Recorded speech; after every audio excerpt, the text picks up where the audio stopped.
Well, hello everyone, and welcome back to what I've been very much looking forward to doing with Joel Schaefer, who I had on quite a few months back, and I've been really getting myself immersed into the Castaneda work, and would like to kind of just expand on the conversation. And who better to talk to than with Joel Schaefer? Joel, thank you so much, man, for joining me. Really appreciate it. Oh, you're welcome, man. So glad you invited me on and glad you're reading that material. It's really strong for me as well. And I could talk about it for days. So it's a good subject. Awesome. Uh, so yeah, what I wanted to start with was erasing personal history Mhm. because um, that when I came across the material and read more into what was talked about, especially when Juan Matus talks about erasing personal history, it was quite even challenging for Carlos to take on from what he said. And For sure. he goes, by doing so, one must proceed harmoniously to chop it off little by little. Yeah. Um, so have you started to, or have you started to erase your personal history? And if so, what are the Mm. what is the best way of going about it? Yeah, I have. And, the recapitulation is super magical. And that's what they're referring to. That's how you do it. There can be many, many ways to recapitulate, though. Sometimes it can Mm, happen, huge chunks of feelings are resolved within your being about an event that you were clinging on to, or you had an idea of yourself that was based on something that somebody told you that they see in you that built up or propped up your ego and made you perceive yourself from that angle. And so anytime you're clearing or releasing anything from your past, you're making room for the magic to come in, because it's that inventory that we're carrying that is a burden that we're not meant to be carrying. So when you free yourself up of any of these feelings, it's like it unlocks them like little birds free to fly away and to explore. And we don't want to be capturing anything or keeping anything in prison. We want to let everything go. And the more you start doing this, the more you start realizing that you're getting freed up from who you thought you were and who people thought you were, and you're becoming starting to identify with a more eternal, relating to the moment and to the now. So you become mm, more conscious and alert in the present, without having to reference the past as a means to understand it. So the recapitulation just grows on itself. The more you gain access to memories, they become clearer and more crisp. And it's so incredible to have access to them that recapitulating becomes, rather than a chore, it becomes what you choose, how you choose to spend your time. And since your youthful energy is available to regather while you're there, then you get all this boost of creativity and imagination that comes from your, which kind of coalesce with the inner child work. You end up sort of dealing with your wounded part of yourself that maybe didn't get to completely express itself at a certain age, and started creating armor and getting a little, shy or whatever. So you end up coaxing that part of you to come forward and to communicate its needs, which is the shadow work, right? So it mm, all ends up being connected.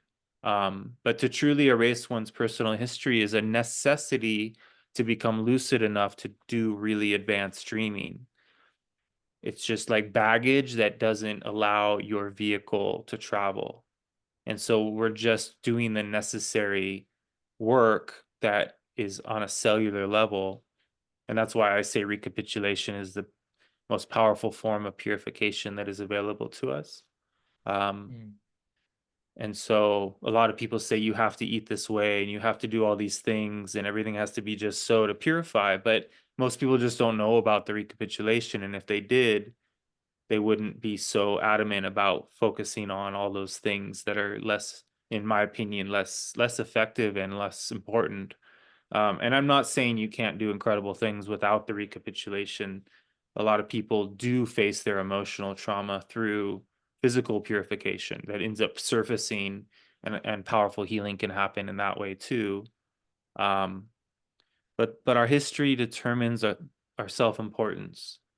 And if we are able to erase that and be comfortable in that more fluid state, because it is less structure, you start to become more lighter, which means you have to figure out how to get really grounded in another way than you were being grounded through your density and that baggage that was keeping you sort of down. And then you start to Mm. lift off as you become less attached to your past. And so it requires, unless you want to be really ungrounded, that you figure out how to get really rooted, which is an energetic thing, not, I mean, you can do it through martial arts or whatever, but you'll feel energetic roots start to be able to go down further and further into the mother, and you feel more and more energetically stable. And that's where a lot of the freedom comes in, is that you're no longer feeling the need for others to validate you or to be propped up by uh, having a partner or any of the things that a lot of people look to make sure their foundation's in place. The foundation becomes energetic. And so yeah, man, it's a whole network of liberation that comes with erasing personal history. Carlos was Mm. really scared of, he couldn't even handle being alone, you know, so he was, even though he was really advanced in those stages of the books, he was still quite a lopsided character because he was really dense and had a lot of um he just had a lot of attachment to what scientists and people believed in, and Don Juan was pulling that out from under him, and he was resisting it on a deep level. But that density is what made him, on some level, that was a gift for him, because Don Juan could take him into all these worlds and show him inconceivable things, and the next day he'd forget about it like it didn't even happen because he's so dense. And so Mm. it was a quality, and even though it was sort of made it really difficult for him to finally come to terms with what Don Juan was teaching him, and that didn't really happen until Don Juan left the world. Mm. Yeah, he kept on putting him into heightened states of awareness, um, for him for him to have a proper conversation with him, for him to kind of get it. Yeah, And obviously, when he goes back to his establishment point, goes back to the normal, then he forgets everything that was said. But yeah, I'm so glad that he managed to, recapitulate that and bring all this knowledge to us because me too. yeah, through my whole entire search from going my beginnings from going from through opening up to the conspiratorial aspects of reality and then going into psychology and the more philosophical spiritual stuff, it just led me to this point here. This has been like the edge of the mystery, so to speak. So and it's so this I find so much resonance with the material. Mm. um, what would you say to people who obviously who starts to read this material and think, okay, this is ridiculous. This is so fantastical and it's almost like fictional. And you can see how people could, I guess, using reason would be one of the ways, right? Well, yeah, it is very challenging to consider that this type of, it's confronting too. It's like, it's kind of like, wait, what, could this even be possible? And in order to sort of validate or justify how kind of boring our lives are in comparison, we end up trying to making the assumption that this is made up. Or but when you realize that they're talking about their dreaming bodies, and that a lot of the things they're doing, it's with their astral selves. It's not, Mm. it may Carlos's interpretation of it is sort of confusing, but it's just that these people have found the twin world. They've gone inward and accessed these other, and most people can recognize that there's probably other dimensions. Mm. And if you can think of it in that terms, these are people interacting in different layers of the onion. And the as you get used to that, it becomes a place in which you can do incredible things, just like snowboarders or athletes have pushed the limit of their body. Shamans learn to discover what's available with their energy body, and so they do all kinds of strange things. And um, the way Carlos writes it would sound confusing, and I mean, The reality is we are energetic travelers, beings that can biolocate, we can have telepathy, we can have Mm. what's called direct knowing. We have access to silent knowledge. And if you were to spend decades in silent knowledge, eventually you would start to be able to do things that would be considered impossible. And it's just a matter of banishing all doubts from your mind and recognizing that silence can be maintained. If you can stay in silence and hold that intensity, eventually you'll figure out how to make use of it. And shamans don't typically like announce or share their adventures because it's just very personal. Mm. Carlos did a good job of sharing without getting too personal, but his adventuring was significant. The things he got to do every night when he would put his head or wherever laid his head down or get in weird positions so he could stay in dreaming. He got to travel and talk to other beings from other worlds and have conversations that are just as real as you and I talking right now. Um, and eventually he was able to, you know, go have what they call tales of power, where you go on adventures in other worlds. The activation of our consciousness, and people take power plants and have the most profound experiences, but then they think, well, that was a drug, that was the plant, but in reality the plant just delivered them to a natural resource that is available within each of us. So it's just a matter of, it's we're lucky that not everybody believes in this stuff. In a way, it's good that the world is unaware. It serves as a buffer for those of us that are doing this work. So let them Mm. think it's a made up. Let them think that Carlos was a trickster. And he was. I mean, some of the stuff he wrote was designed to throw people off course too. Like he would tell people, I was born in Peru and I was born in Brazil. Oh, I was born on this date. He was just constantly saying things because he didn't care if people thought he was a liar or not. He Mm. liberated himself from the need to be validated by social power.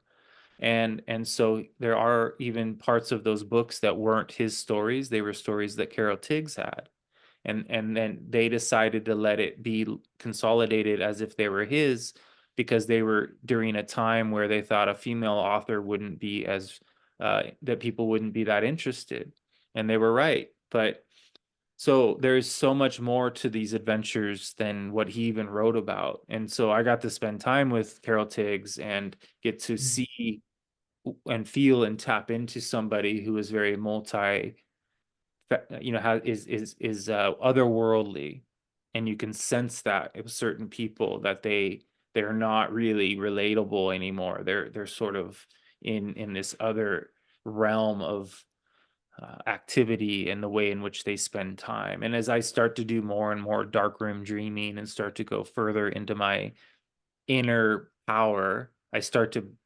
recognize what's happened to people like her and start to get Mm. glimpses of what it would be like to be a traveler into to that degree that Carlos and her and Don Juan and these people had achieved. Um, and the recapitulation becomes so much more desirable to continue because you recognize that it's purely just that will allow us to start to travel again. So yeah, I'm glad people resist or think that it's made up. I think it serves its purpose. And of course, the most powerful and mysterious and magical things that are just right there for us to purchase, that's too easy. So there's going to be different versions of it being kept at bay. Um, Mm. but Carlos did get in a lot of trouble with people because a lot of people were taking psychedelics after reading his books, and they wanted to blame somebody for the things that happened to their kids. And even the CIA visited Carlos after his first Oh, book and wow. said, you need to shut this down. And so his later books didn't include a lot of the power plant stuff because um, not that there wasn't other stories to tell, but that he didn't want to be dealing with these people uh, putting pressure on him to write things. So he sort of acquiesced to their request. Mm. but it would be Wow. more phantasmagorical if he had added stuff. So it's interesting how things play out. Yeah. Wow. Wow. I didn't even know of that backstory. That's really interesting. And um, and having met to have for you to have met Carol as well, that's a very rare thing and a privilege as well to kind of feel the energy of somebody and Mm. see for yourself, I guess. Um, so just going into um some just a bit more about the erasing personal history. Juan Matus also said about he said like little by little he created a fog around him from his personal history. Mm. What do you think he means by the fog?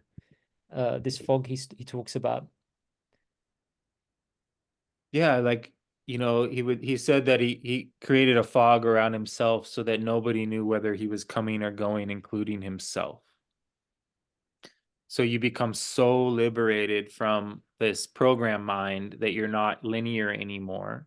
You've become non-linear, and you make every second count.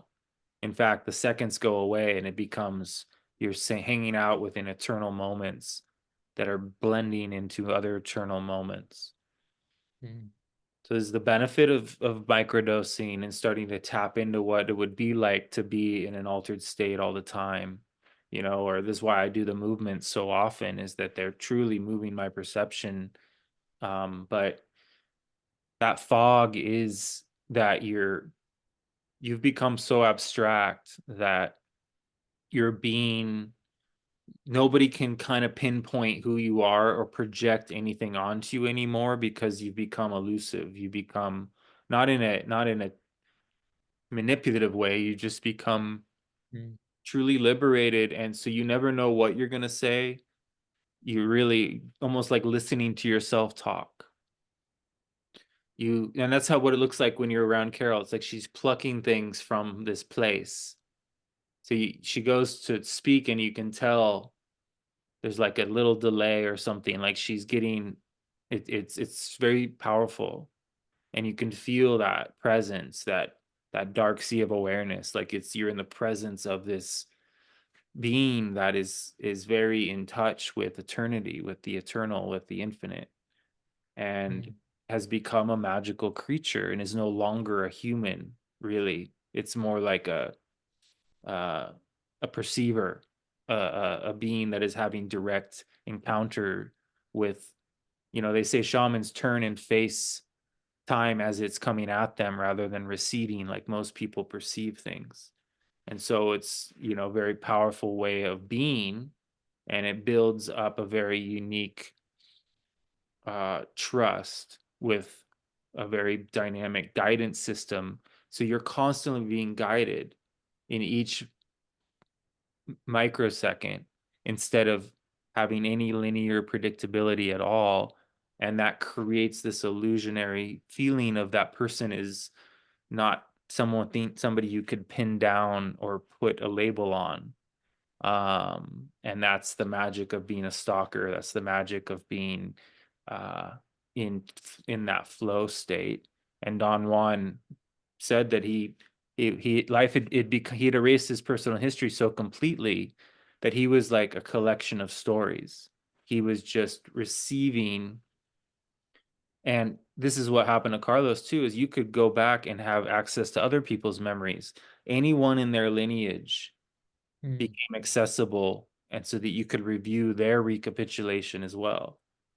And so when that's accessible to you, you can't afford to be caught in your personal self, because you now have access to a library of untouched, pure, raw knowledge that only your lineage has access to. And there's no way you could ever cover all of it. So but you do your best to make as much room and empty yourself as completely as possible to spend as much time getting to know the spirit of the warrior by reviewing the lineage that you are in, and there prepares you for your death, which is the ultimate adventure, is to glide into eternity with all of your consciousness intact and start traveling from vision to vision. So this is a vision that we're in, and you can go mm, from this vision to an entire other vision. And once you have access like that, you know, you're going to become very mysterious, and that's what that fog is. mm. Wow. Yeah, it's quite interesting because we kind of do a sort of little death every day, every time we go to sleep, right? You know, you rise during the day and then into the darkness at night, and it's like that returning to the womb, so to speak. But when you're asleep, you're dreaming, you're not really dead. So death is just not another door of perception, perhaps. Um, Well, it is and it isn't, you know, like yeah. death, the death that's coming for all of us is quite final in a lot of ways. People try to make it sound all pretty and stuff, but in reality, it's a massive, you know, you're you're basically being ripped apart energetically, and it's crushing. It's painful Mm, unless you are on the battlefield fighting for your life and you're not going to let your spirit ever get taken. Then there's this powerful transformation. So our domestication is our demise. We have to mm, somehow rewild and become really in touch with our power so that we can have enough personal power to have a death that is meaningful. And that can happen in a hospital bed. I'm not saying that it has to be under certain conditions, but we want to keep our awareness intact. We don't want to become senile and unconscious and die in a way that keeps us from that ultimate process. But they say the luminous cocoon is broken open and all of you spills out, and that there's mm, thousands of individual pieces of awareness within each of us. And right now they're consolidated and they represent us. But when we are broken open, when death opens us up, all of those individual awarenesses all leave and go in their own separate directions, never to return. And mm, shamans do is they open themselves up to death and experience all those thousands of pieces of awareness encountering their eternity. And then you call them back in so that you have a shamanic death rather than an actual death. And that purification that occurs upon that, you become aware of your multiplicity. And so, if we are inspired by these concepts and we want to become really strong and capable of that type of flexibility, then we will take care of ourselves energetically so that we don't die a typical death, but instead utilize that transformation time as a means to receive the final delivery or blow that would send us into these other layers of the onion. And so you transfer your physical energy into pure consciousness and make use of this temple rather than let it be disposed of. So old school yeah. shamans would have in their coffin would be rocks to symbolize them, or to to trick the villagers into thinking that they died, but in reality they left this world with their, not just with their spirit, but with, they transferred their physicality into pure energy and used it as a vehicle, and they essentially Mm, become inorganic beings that are conscious and get to live really long lives. So a lot of people think inorganic being means is a negative term. It's just, it's not. There just happens to be lots of inorganic beings that are parasitic, as well as there's inorganic beings that are helpful. mm. Yeah, I remember reading into some of the um, conversations they had about organic and inorganic beings, and Carlos asking Don Juan about how many of them there are, and he said there's less of those inorganic beings, but they're much more they live much longer Yeah. than the organic ones as well, which is really interesting. Well, that, Um, that's their attraction to us, is that we live really short lives with lots of bright, powerful energy. They mm, dole their light out over so long of a period of time, it's almost immortal. So they're just, which makes sense. It's kind of interesting. We could learn a lot from that. You know, mm, that's what the Death to Fire did. And when you read The Art of Dreaming, it explains learned to do very strange things with his energy in order to live thousands of years on this earth. Or then he Mm, became a she, so it's properly a she now. But the Death of Fire figured out the tricks of assemblage point and how to use sexual energy and to prolong her life. And he had to become a she in order to escape captivity of the inorganic realm, because the inorganic world is primarily female, and females are not easy to trap where men are, mm, um, because of a variety of reasons. But yeah, it's something to learn about, and we can form relationships with inorganic beings and learn from them directly through dreaming. And that's a lot of what shamans have. That's the reason why they know so much about this universe, is the inorganic beings have to answer your questions. But they're doing so as a means to try to lure you into their world, because they're attracted to our bright luminosity, just like we're attracted to eating fruit or mm, an animal or whatever it is. Uh, so we're not the top of the food chain, but that doesn't mean we can't learn from those that are. mm, And we can evolve, and shamans specifically can learn to stop giving their energy over to these inorganic beings entirely by becoming conscious of how this all works, which is to become conscious in your dream time so that you're not going into the depths of unconsciousness at night. You're becoming aware that you're dreaming, and then you're not being tapped in the way that you are when you go all the way out. mm. Some tricks there as well. Beautifully said. Yeah.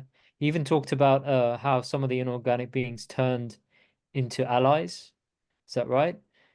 Yeah. Yeah. So, So that's a and big part of it too, is you can go out mm, in the wilderness and attract an ally if you were so daring enough.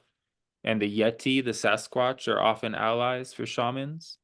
These are mm, like when Carlos would be out there in the wilderness and all the branches were breaking and it sounded like something was there. That's the sound of the allies. That's the letting them know they're trying to pull on your gap and try to, and they're not they can't help it. They're just sort of, we're so unconscious we can't see them and they can see us. And so they're just basically testing our ability to not lose our mind by putting us in situations that are quite trying to our normal mm, perception. But as you become fearless and you reach the place of no pity, you stop being afraid, you stop being feeling sorry for your situation.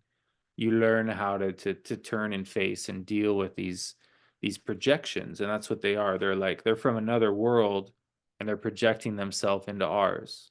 And we're actually projections too. We're projecting ourselves from another place. And so shamans learn to go backwards through the stream of consciousness to that which is projecting this entire illusion. And from there, they jump grooves and experience other visions, just as encompassing as this one. So we are here to learn that, how to mm, transfer our attention from what's here to other more deeper places. Having an inorganic being as an ally is incredibly helpful in telling you things that you might need to know, or showing you where an apprentice might be, or it Don Juan would use it to track his apprentices' moves to find out what they were up to. That way he could just be kicking back doing what he's doing. He's got his these energies out there. Or my elder, he would be asleep at night, or he'd go into dreaming, and his grandmothers would come and tell him about people in different parts of the world, and he could send another apprentice to go and find these people who would be wherever they were told they would be, and let them know, hey, we were told about you, do you want to come to New Mexico and train? And then that's how all these apprentices started showing up. So these mm, inorganic beings, I have a helper as well. A girlfriend of mine died, and she became available to me as a helper. It took me years to realize what she was offering me.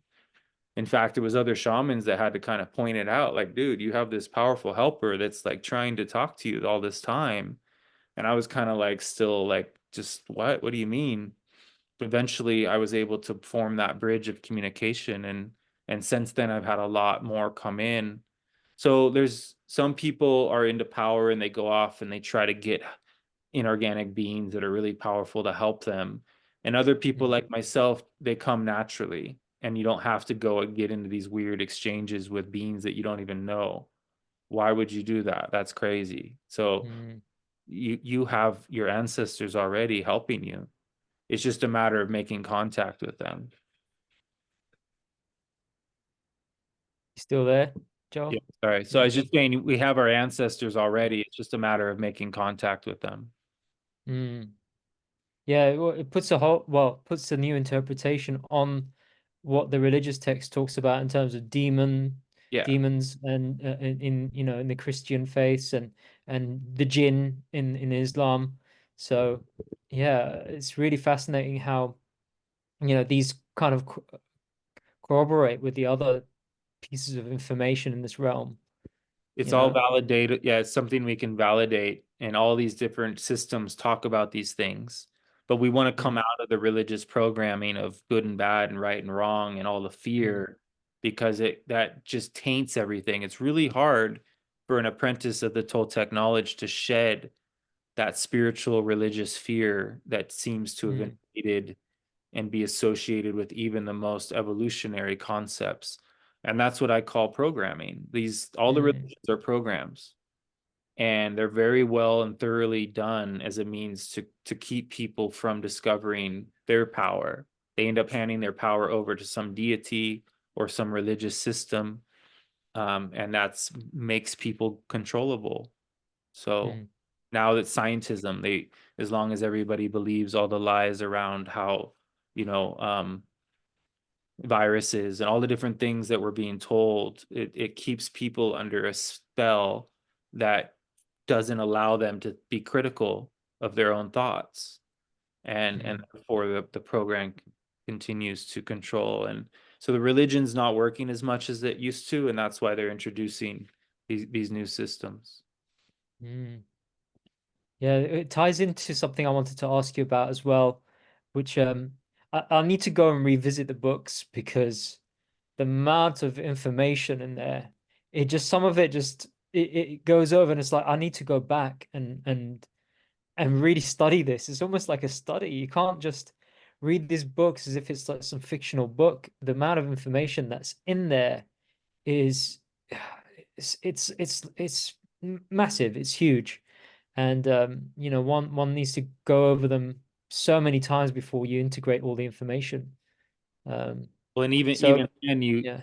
even then you read stuff and be like, I've never read this. There's no way I ever read this because I needed this information so bad back then. How could I have missed this? And it's like it's magically protected. Like I call it the never ending story. It just keeps giving and giving and giving.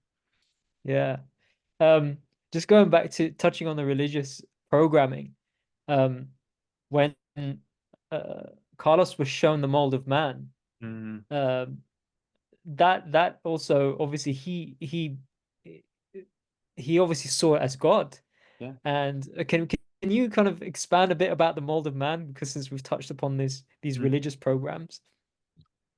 Yeah, I mean it's interesting that there are there are energetic truths, energetic facts that Don Juan put Carlos in front of as a part of his being his protege. And they're Mm, necessary. They're unavoidable encounters that one will have with these these key pieces to our how we are created. So there is a mold and we yeah. all go through it. That's how we come into being, and it's the dark sea of awareness, what they call the eagle. It perpetuates awareness as a means to create the possibility of new discoveries. And so we're all put through these, we're all like energetic probes that are in place to make new discoveries. And that's why people that forge new neural pathways or become liberated and free and start just exploring what's possible, there's a lot of energy lent to people like this because Mm, it's like a return on investment. And so that's why materialism is such a trap, is that as people start to accumulate and identify their ego with wealth or with status, it it can very much hijack their freedom and their curiosity from exploring and becoming more conscious of what they're capable and how resourceful they could be. That's why Carlos Mm. was forced to give up all of his money and home and go train. He had to go somewhere and start over with no money in his wallet and beg for a job and find a place to live and see what it would take for him to survive. And that's where he became very resourceful and Mm. very, very much balanced his ego as he was getting all these book deals and making all this money. Don Juan said, if you want to keep your apprenticeship, you need to go and start over and see what you're made of. So there's just, it's important to be very lucid if we want to have experiences like seeing the mold of man and being moved Mm. by such a beautiful, energetic piece of the puzzle. And Mm. because of the beauty and how what a just pure experience to have, if one still has religious programming within their system that they haven't purged, it's going to translate to them as being God or a Mm. saint or Michael, or they're going to be like, oh my God, this is, and that's just, and same with Carlos was taken to these other realms as well, where he was shown like people praying and candle lights and all these old school That's religious right. celebrations, and he just Mm. wept and just was like, please don't take me, I want to live here, like he was just so willing to hand his power over to these, and these are just inorganic worlds filled with another Mm. deception of illusion just like this one. And so anytime unless we really become liberated from programming, it's going to find its way to be part of our filter when we Mm. have experiences like the spirit of a mountain coming to talk to you while you're camping.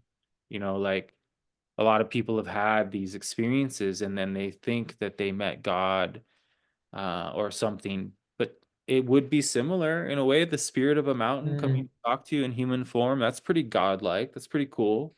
But we don't need Yeah. to give it any more than that. We don't need to add to it and make it even more important, because nothing really is more important than anything else.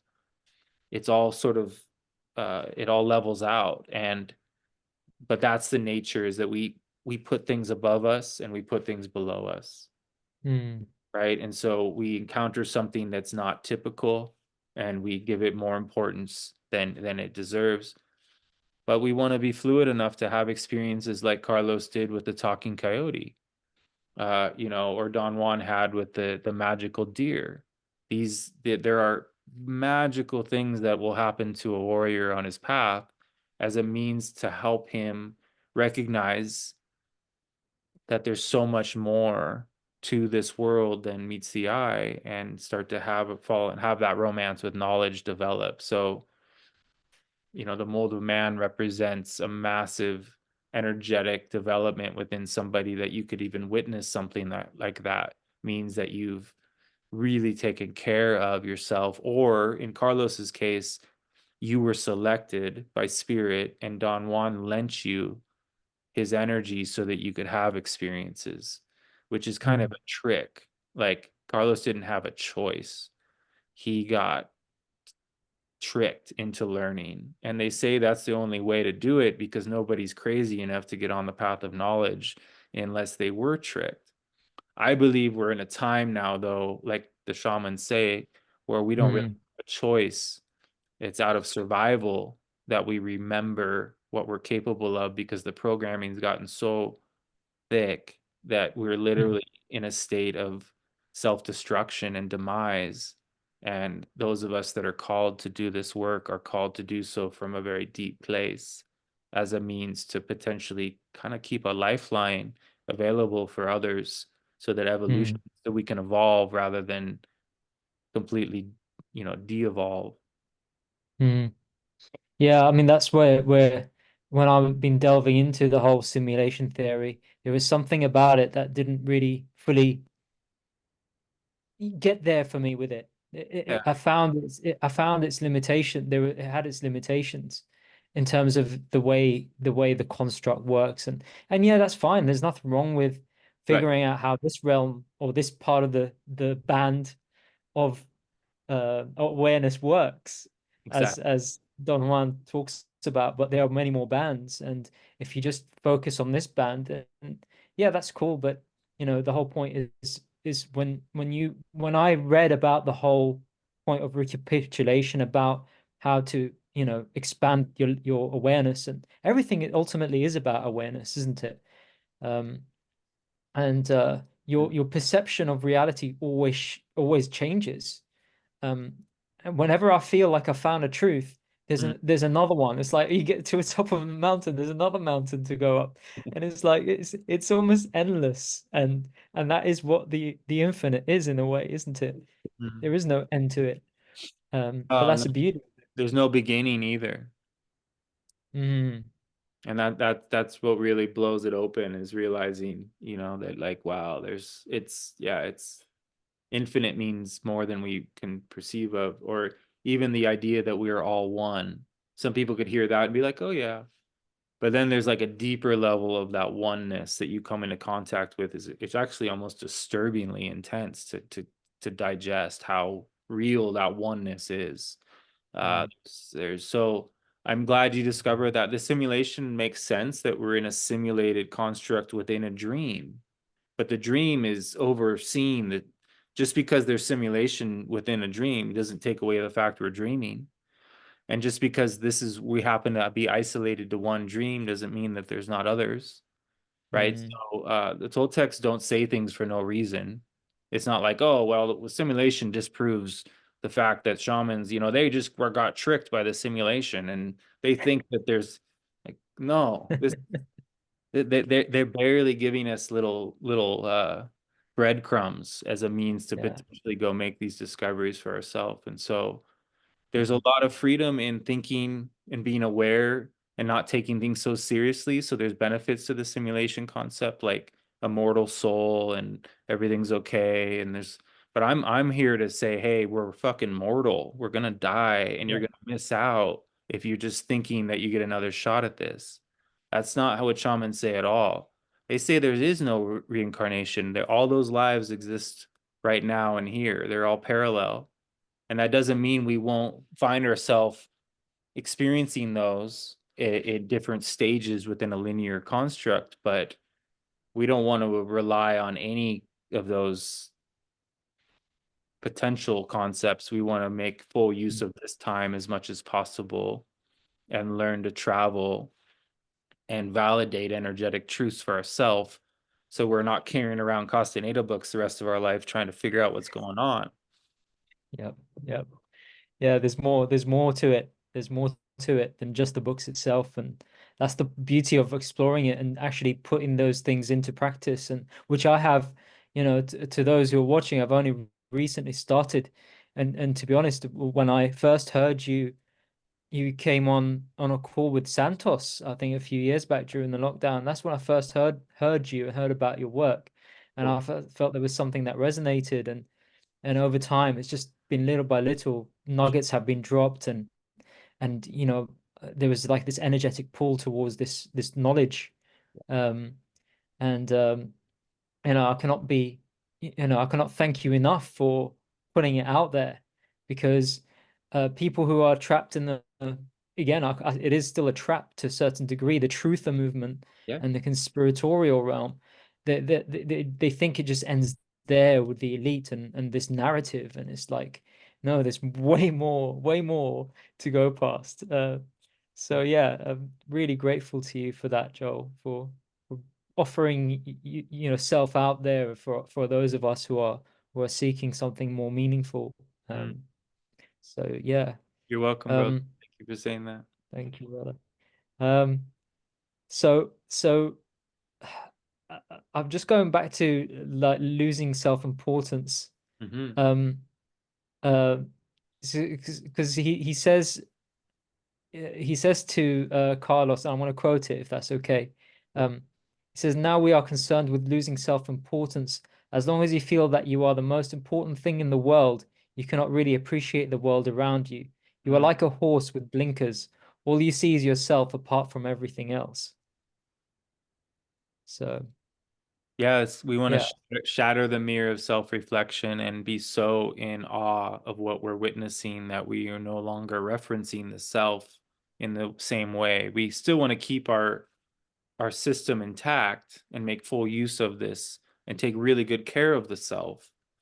But that isn't out of self-importance, that's out of survival, out of preservation for the miracle of being a perceiver, to Mm, witness all that there is to witness, or to witness, hopefully encounter things that would force you into deep levels of silence, things that are so beautiful, right? And the mother does that. She offers these things as long as you're willing to stay within a certain, you have to find silence within your being. And that's why I do the movements, is they silence me. And then it allows me to then observe through gazing that the world isn't physical and solid like we perceive it to be, which is a miracle of discovery in itself. mm, So yeah, it's you said the horse with blinkers on, it was blinders. So blinders mm, being like what they put on horses as a means to yeah. like train them to race, so that they're not distracted by what's over here. But we want to open up and have access to things that we can barely like become, even energetically start to perceive from the backside of our system, become Mm. conscious all the way around. But that's why shamans, they use the 180-degree view and they take it all in as a means to free themselves up of uh that Tunnel vision. thank you. And so, Yeah. but interestingly enough, we had a lot of really powerful seers and shamans that fell for the pandemic nonsense and got injected, and like they Mm. were, it's like their blinders were revealed. They pretended they didn't have them, but it turns out it was an act or whatever, because uh, they yeah. So it's Yeah. disturbing and fascinating, and somehow some way we find ourselves here, and it's a perfect opportunity. All of what's going on is a means to really start to have the courage to look at and come and take off our own blinders and Mm. stop being so focused on whether people like us or not, whether we have as much wealth as somebody else, all these little things that seem, well, I'm not like that. But if you're really honest with yourself, there's still, the program runs through our social power structure. We look in the mirror, we're caught in this world of self-reflection, and it's very difficult to become fierce enough to break free of those chains and to have the courage to um really have an inner revolution in which one is no longer willing to carry the heaviness of self-importance, which is that ego dynamic that makes you feel validated on. So it's, a lot of, Mm. I was never going to share in the world like ended up doing because of this thing. But then I realized my ego was identifying with being private, and that Mm. I was actually, the most important thing I could do was start to share and learn how to be detached in that as well. So Mm. detachment is key. Uh, Fear is attachment, and detachment is freedom. And so there's always an opportunity to become detached and different, and to be an energetic observer even of the self. And that's, the more you recapitulate, it's more like you're witnessing someone else's memories. You start feeling Mm. like that's somebody else's life, but you're having the luxury of experiencing it. And then you start to feel sensations of parallel lives. You start to feel connected to these other parts of yourself, and that makes you more otherworldly. You start to become Mm. expansive instead of this contracted version of self. Your eyes start to change, you start to become activated, you start to become capable of acts of ruthlessness, being able to say what's needed to be said to people. You become fearless and capable of doing things that would be considered socially embarrassing to others. And there's so much freedom in that as well. Mm, And being just willing to be a lighthouse, be willing to shine and be powerful, and not hide that, especially with like family members and people who mm, can only see you from their blinders, right? You have the courage to be strong in front of them. And that can be tricky because people, they only see you as far as they remember you when they had power over you. And when they no longer have power over you, they still project that same perception that they've had onto you, no matter how free you become. And so it mm, creates this really confronting dynamic, which is a power struggle in itself. This whole place is a power struggle. It's all about power dynamics, realizing this is a world of power and being okay with that. But then, like you said, the truthers get caught up in, well, who's in power and how are they using their power? And if we could just, steal their castles and money and take the power back. And Toltecs aren't like that at all. You don't go and pick a battle with the tyrants. You find out how to transcend energetically and become free of them so that they can't touch you. Let them hoard their wealth and stay in their misery. It doesn't bother me, right? That's their choice.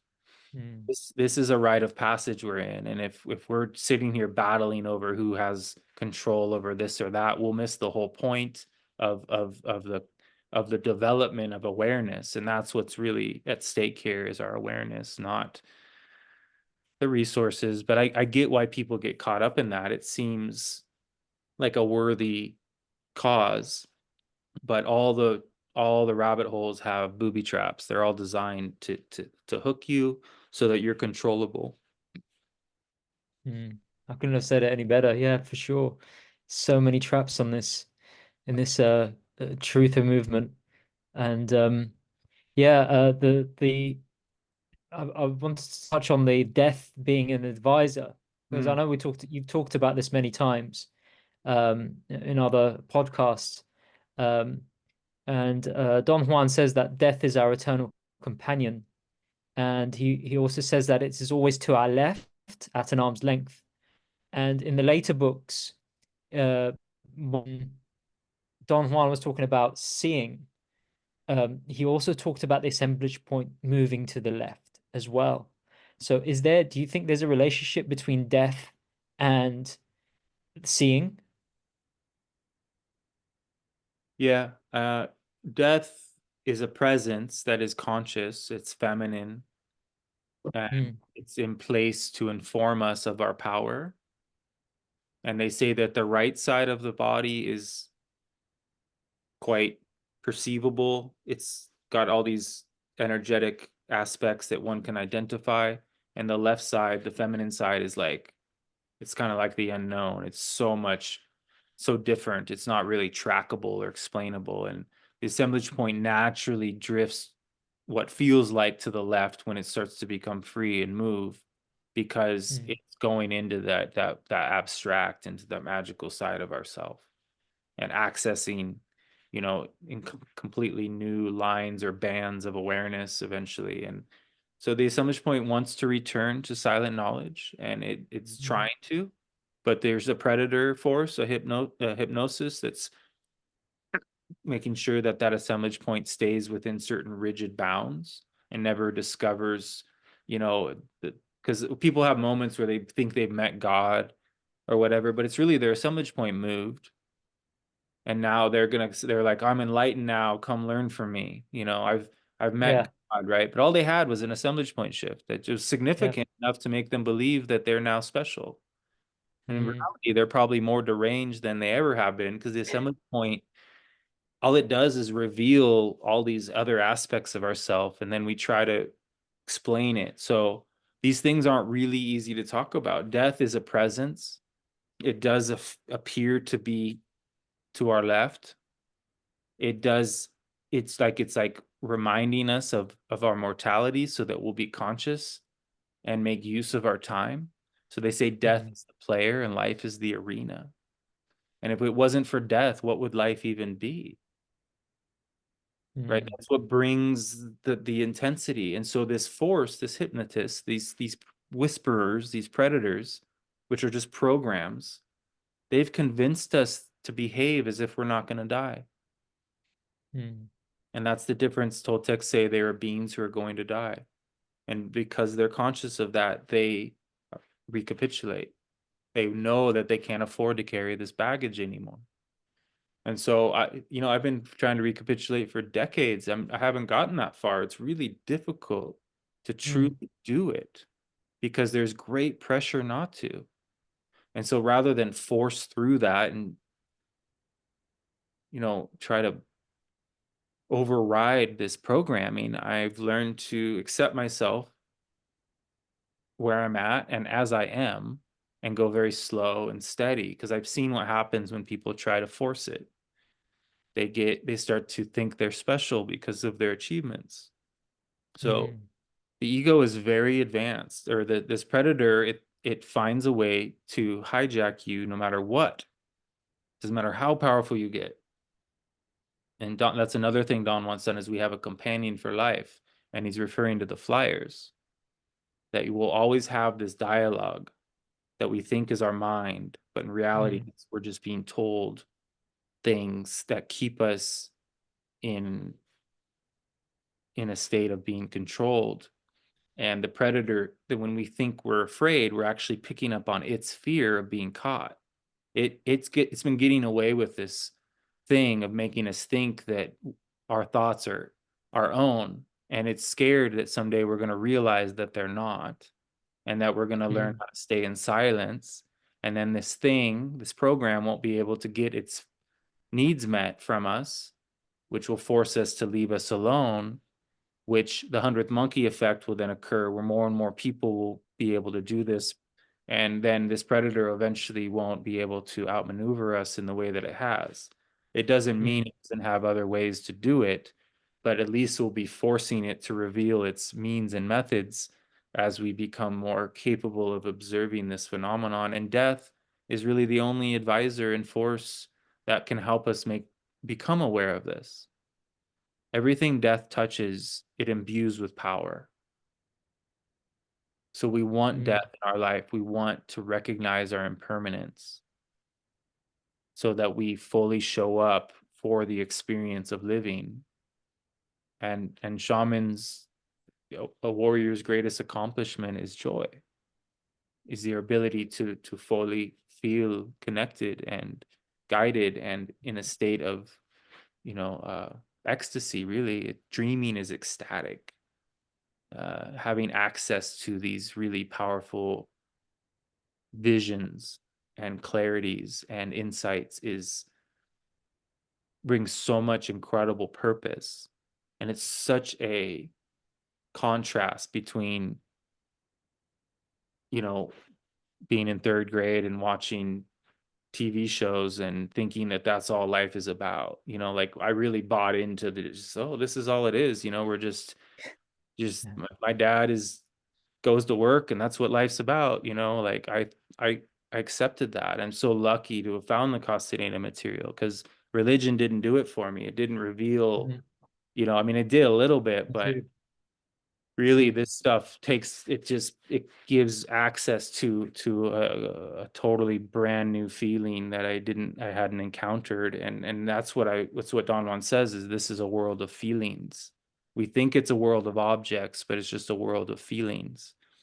And so the objects though are great. We get it brings great convenience to be able to be in a world of physicality. It's how we makes it easier to sort of navigate. But eventually we learn to unbind from the physicality and become energy ourselves. And then we will start to see energy. Mm. And then, yeah, our death will become not only something we intuit, but we'll be able to observe it as a presence. And similar, when I have helpers show up, there's like lights, there's like flashing colors and things. Um, that help me know what, oh, shifts my perception right away. It alerts me to pay more attention. Um, and so seeing happens, and death is a big part of teaching us to see energy for sure. Mm. Yeah, I remember Juan Matus also saying about how if we ever fall into impatience or anger, Yeah. to one of the things he liked to do is roll his eyes clockwise. So there are techniques as well to to use to And get in us out of this. extreme, yeah, shamans have extreme attacks of anxiety because their assemblage points attempting to make massive shifts. And Mm, so they roll their eyes, and it relieves that anxiety for just a moment to kind of catch your bearings and establish your intent and make come up with a way to navigate the rest of that intensity. Or you could keep doing that. You could, or the magical passes become like a lifeline. Like the fact that you have all these resourceful means and methods to move your system, you're basically fixing your spaceship all the time when you're doing these movements. And so yeah, there are we just are very programmed people, and so we almost have to be in situations that are quite trying in order for us to be forced to access the resources that we have available to us. And the only way to develop to grow is to learn about the resources that we have. So rather than try and avoid challenges, we can learn to embrace them, walk toward them fearlessly, and we will learn and fall in love with learning. And that's where there's just a lot of joy comes from learning, from being in the flow state of receiving guidance. amazing. Yeah. Um, the other thing I wanted to touch upon, one of the last things I want to touch upon is about um, those of us who choose this path or decide to go on this path. For those of us who have had children, Yeah. because obviously they say that those who have had children are not complete. Yep. That's quite a hard pill to swallow for some people. Yeah. Because what do you mean that it's not complete? And obviously the ego goes off, doesn't it? Oh yeah. Um, and Mhm. I mean, Carlos had two children from what I remember from reading the material, and he got patched by Don Juan, but the patch didn't have any luminosity. So is there a way for us to, for those of us who have had children, Mhm. and coming from your own experience, Joel, as well, like, is there a way for us to obviously patch it out ourselves, or find a way to patch it ourselves? Is the Earth Mother, can she give us some uh some way of teaching us or showing us how to do that as well? Or and then obviously the responsibility then is on us to build that luminosity once it is patched. So can you expand on that? Do you have any thoughts on that? Yeah, so it makes sense that we would lend our luminosity to our children as a means for them to have life, and that's a real honor to be able to do so. But it does put a hole in your luminosity, which makes you uh, not as energetically vibrant as you would be if you had kept it.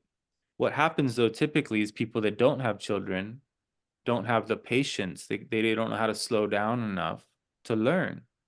And so they spend their life either addicted to drugs, or they end up sexually obsessed or obsessed with workaholism. There's nothing that sort of like slows them down. They're just so filled with energy, and Mm, they typically are repulsed by the idea of having kids. Um, because of that, they really value they energetically sense that. And so there's a benefit to having slowed down and be on the path of knowledge. Like Don Juan had holes as well, from he had children mm, prior to his apprenticeship. Um, Lagorda had many, and she ended up purifying herself so completely that she was like a virgin. wow. She transformed her womb. So the work is significant. Shamans bury themselves in the earth for long periods of time in order to repair themselves.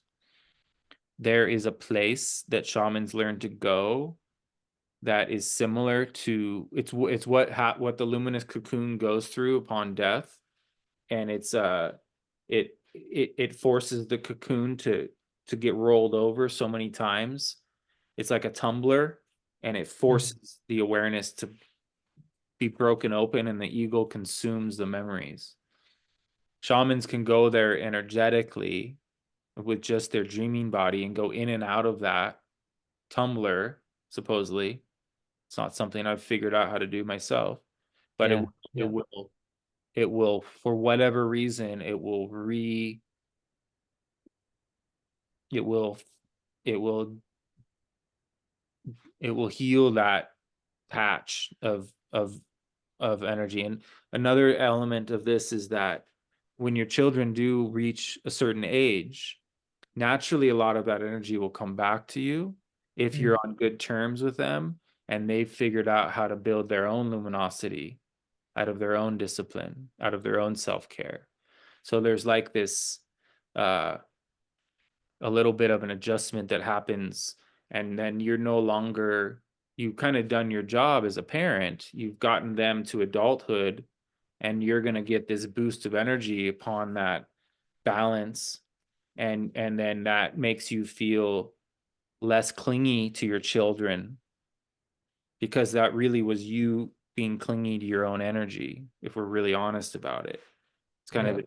kind of weird, but we're in this weird world where each spirit, like these, my children are more, they're the children of the earth and the sun, and I'm a child of the earth and the sun. So on some level we're more like brothers and sisters. We just happen to be playing out these roles, right? So Mm. I trust their spirits to have a magical adventure here, and that's up to them. I'm going to do my best within my means to set that up so that they have the best opportunity. um And there's nothing more beautiful than being in relation with your parent or your children and having it be harmonious. But if it's not, that's okay too. It may need to be that way, as a means of each person's traumatic developments, because trauma is a necessary part of life as well. Mm. So this idea that we could have done it different or any of that, it's kind of ridiculous, because every little piece of the blueprint is key to your unique capacity to become dynamic. And we don't want a bunch of copycats.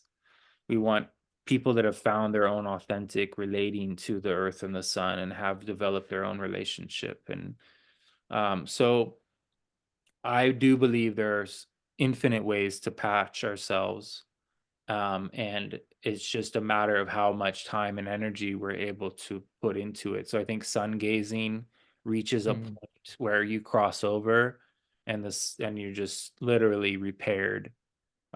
You've taken in so much direct source light that you're like you will experience like psychic surgery, and you will heal on a deep level.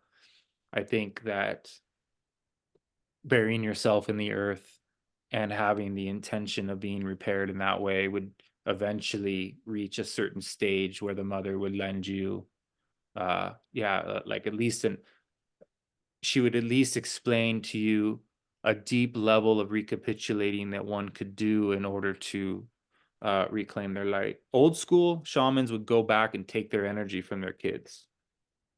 Yep. Just thought, Yeah. just That was boom. mentioned in the second Ring of Power, I think it was in Yep. that book. Yep. Yeah. Yep. And that's hardcore. Don Juan set Donna That is Sullivan hardcore. up. Yeah. He set her up to do that because he knew that it would force Pablito to develop, because he was teaching both the son and the daughter how to become warriors. So he put them against Mm. each other. And he was quite the trickster. So it's pretty dark, and or I don't like to use the word dark, but it's pretty disturbing. Um, but it, shamans say that when you're done with this life, you look back and it's just all hilarious. It's nothing like we take everything so seriously, and we think of things that would, that are very disturbing as being negative. But in reality, it's just a very weird world with very weird sort of rules, energetic Mm, rules. They call the rule of the Nawal. And the rule is so that a party of warriors can come together and defy death, and that's been made available to perpetuate awareness. But death is a very final blow, and so there needs to be that elements of potential loss in order for there to be enough appropriate type of fear to generate the catalyst of wanting to become conscious and make use of this time.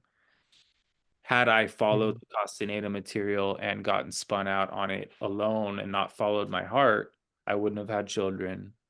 I wouldn't have got into the types of work that I did. I would have gotten caught in the books, and I would have lost my authenticity, and I would have got spun out trying to be something based on my mm, misinterpretation of this material. But Spirit mm, guided me to do something very different. And I believe that just by proving that one can have children and still be very effective on this path and trust that there's a solution energetically, that's enough for there to be a new neural pathway formed in which an aspect of the rule of the Nawal will be revealed, which will make sense as to why I find myself in my situation. And um, yeah, there's a lot of lunatics and monsters that got a hold of the Castaneda material who think they're really powerful, and they are powerful, but there's no sadness to them. There's no longing. It's like they're just pushing past their trauma, and they're so in desperation of being powerful that they've become these egoic creatures of intent that it's quite sad. And Carlos, I think, would be quite, almost disappointed to see what's come of a lot of these really powerful people. Is they miss the points in the books that talk about the humbleness of the warrior and the sadness and the longing and all those pieces that bring balance. Instead, they're just purely how-to sorcerers, and they're mm, no interest in the path of heart. They're just all about moving their assemblage point to really deep places, and then getting credit for being uh extremely powerful. And so there are even ones I've encountered who, have said that I've made everything up that I'm talking about, and they try to discredit me because I'm a threat to their way of explaining things. They believe that, what they call path of heart people are just full of shit, and that it's all about ruthlessness only. mm. Puts a So whole new spin. Yeah. Puts a yeah, whole new spin on the petty tyrant as well, doesn't it? yeah, it's Yeah. everywhere. Yeah. Wow. Yeah, and just to finish on lighter tone as well. Don Genaro, what a character, what a man, what a teacher. Yeah.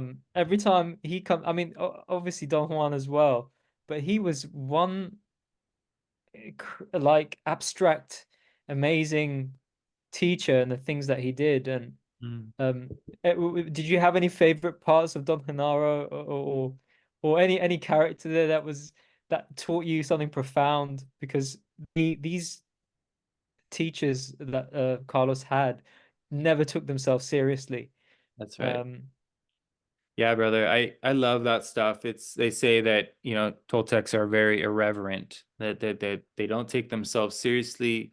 They constantly poke fun at each other and at themselves, and they become very liberated because of it, right? So the timing and the fluidity of a warrior mixed with the ability to be able to use your dreaming body in the way that he could, it just completely is the most perfect way to be trained. So Carlos was so fortunate to have somebody fuck with him so hard like that, and to put him in the most trying situations. And Don Hanaro is proof that you don't need to go to college and develop your intellect and do all the things that, a lot of modern day Toltecs say are important. He became so uniquely energetically free that he fell in love with his life, and he didn't need the company of fellow men. He was able to live alone and enjoy his relationship directly with the mother, and be able to, he developed his luminous fibers so strong that he could do things that would defy, physics, or what people call as being possible. Mm. And so he represents that each of us have that part of us within us. And it's just a matter of, yeah, getting clear about how we want to spend our energy. And if we build up enough sexual energy and save it and learn to use it in magical ways, we can start to understand what it might be like. So I'm very much focused on, I spend a lot of time in the wilderness learning to move my body in dynamic ways that liberate me from my own limitations of my physicality. But these, I don't ever expect myself to be as free as these people, because they were forced to change by their teachers. They were put in Mm. situations that were impossible, to where if they didn't develop these resources, they would have died. So of course they would have either died or become free in the way that they are. And that's powerful, but that's not what I'm not in that situation. So I have to be creative in another way, and find solutions that bring as much freedom as possible within the fact that I'm still a novice, and these are very advanced travelers of perception. So, um, yeah, man, I think the greatest times that the what stands out for me is that, and which is something people like us can do, is Don Honaro went on a walk and said, I want you to come find me. And it forced Carlos to use his tracking and his ability to know. And his body knew exactly where he was. But his mind was in the way. And it's these kinds of tricks that we can create within our own lives, where we can find each other in dreaming or in the wilderness, by getting to know that hunter part of ourself that knows. Um, and it's just really magical to start to get to trust the body in this way. And that's a lot of what Don Henaro was doing to Carlos, was getting him um, to become in tune with the shift of the assemblage point that is needed in order to effectively achieve the tasks that he was handed, by these people. And so, another one was where they took him out. They were like, okay, let's go get in your car. And he goes to get in the car, and the car's not there. And he Mm. starts freaking out. Well, where's my car? And they start lifting up rocks and looking for his car and trying to help him find his car. And it's like being on acid, and everybody's fucking with you, and it's like, what a fucking nightmare if you're taking yourself seriously. And he was so easy to fuck with because he took everything so seriously. Yeah. So in the end, they finally found his car way out in the middle of the desert, and they drove it home. But in reality, even that was an illusion. The car had never left. The whole thing was just a magician's trick of perception. And there's a lot of little ways to do that in this world that are less intense. Um, Mm. and so there's so much fun that we can have with each other as we exploit each other's areas of unconsciousness in a loving way. Beautiful, beautiful. Yeah. Well, I look forward to exploring more of that in the near future. Um, you said you mentioned that you had a course and other things going on. Is there anything you'd like to share with some of people watching this? Please, yeah. Joel? Yeah, you can still join. I have a Dreaming Our Purpose course, and we're practicing the magical passes and other shamanic movements, and the internal training, the internal power training that comes from, so more of the energetic martial arts. We're learning to do group dreaming and explore. We're kind of serving as a collection of mirrors, a circle of mirrors, where we are working with each other's reflections. There's a lot of discussion around the Toltec material, and we're exploring the different types of not doings that are available to unhook our perception from hypnosis. But the movements themselves, when done in large groups, has a really unique effect. And yeah, we meet for 3 hours each session, and there's 9 sessions. We've already done a couple, but if people want to join, you get the recordings of the last two. And feel free to reach out to my email or to my channel and inquire. We can do a little consult to see if this is a good fit for you. I did just go on Alpha Vedic with Mike Winner and Barry Londo, and had a really powerful talk with those guys. And I have a flood of people coming into the course. So it's getting strong, and it's building and growing and becoming something of its own. And this is something I'll be doing for years to come. So there's no rush, but it's also cool to get in on it in the beginning, because then you become part of that blueprint. It's a very intuitive process. It's not very structured in that there's a lot of we're following a flow of feelings, and we're allowing people to share and ask questions and allowing it to organically develop.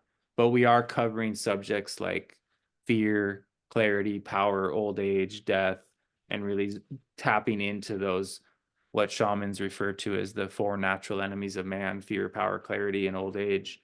But death is also a big part of all of that. So yeah, my email is four-directions, Four, directions with an S, 77 at gmail.com, four-directions 77 at gmail.com.